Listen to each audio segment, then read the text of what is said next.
So, 30 minutes of the new Assassin's Creed gameplay got leaked on Reddit, and me and a guy that's searching for content decided to take a peek. Wasn't any good? Well, here's my quick review of Assassin's Creed Valhalla, the gameplay leak.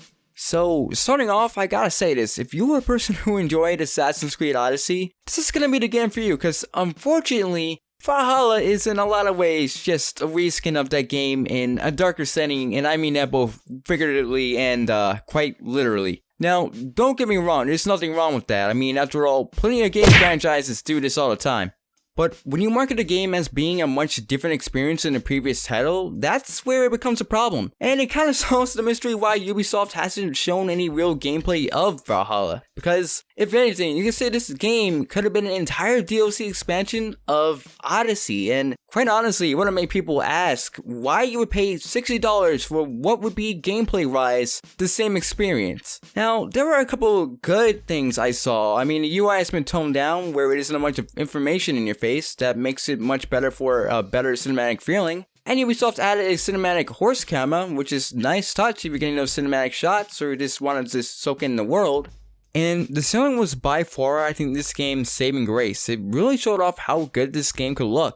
It certainly isn't next gen looking. I mean, it looks like something that we could see on Xbox One and PS4, and I mean, yeah, we are, but if they have more naval battles in this, which I really do hope they could, this could provide something interesting to what is, quite frankly, one of the most lackluster games I think is coming out this year. The music wasn't bad either, and there were lots of people talking about things, just going about their day-to-day lives. It really made you feel like you were living as a Viking in medieval Britain, but besides those things, that's really it. Looking at everything else was kinda boring to me. The combat looked extremely grindy and just drawn out. It should be known that the enemies the person was fighting against was high level, but they didn't offer much of a challenge. I mean, he was cutting them down really easily, to the point where the hardest enemies that you struggled against the most, it wasn't even the final boss in the gameplay clip. It was a pack of wolves.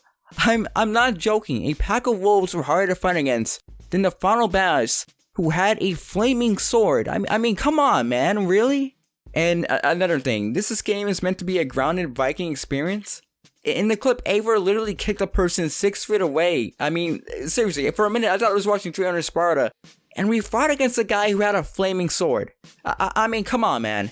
Now, look, I'm not saying this game should be super realistic. I mean, if you want to play a grounded medieval game, you play Kingdom Come Deliverance, Mount and Blade Battlelord, or Montreal, but come on, Ubisoft, you couldn't have worded it any other way so people wouldn't have those type of expectations? I know they're trying to market this game to those people, but it isn't even in the same genre as those titles, not even close, and it kind of makes me wonder who they're trying to market this game towards. Is it towards their new fanbase that grinded through Odyssey, or the OGs who remember playing an Assassin's Creed game where you actually assassinate people, and it took skill and timing to do it? It's almost sort of like Ubisoft didn't know what they were trying to do when they made this game, or really who they were trying to market it towards. But Austin, what about the siege battles? I bet they were good. Well, random person who asked that, if you were expecting the siege battles to be something straight out of For Honor or Mount and Blade Battlelord, you're terribly mistaken. It was basically a glorified grind fest and just extremely underwhelming. I will say, however, the finishing animations you were reporting on your enemies were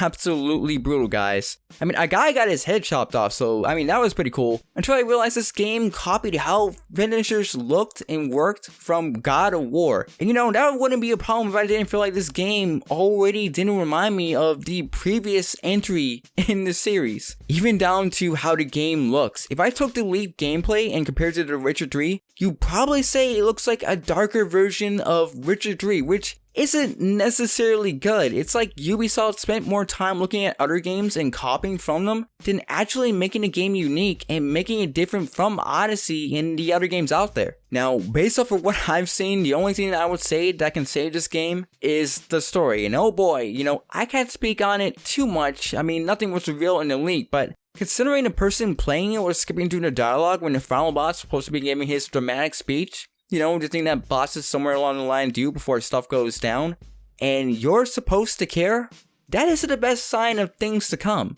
And yes, I know that was just one mission that we really don't know the full context of, but considering the person that probably have been playing through the game for a while and they know more about the situation and the storyline than we do, and he's just skipping through it, that isn't a good sign of someone who's supposed to like it.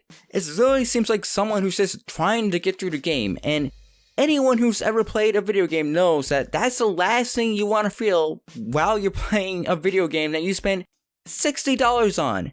So that was my Assassin's Creed Valhalla quick review. I want to know your guys' thoughts on the game in the comment section. And if you haven't already, follow me on Twitter. Don't forget to subscribe. And yeah, guys, I'm Austin. Thank you for watching, and I'll see you guys next time.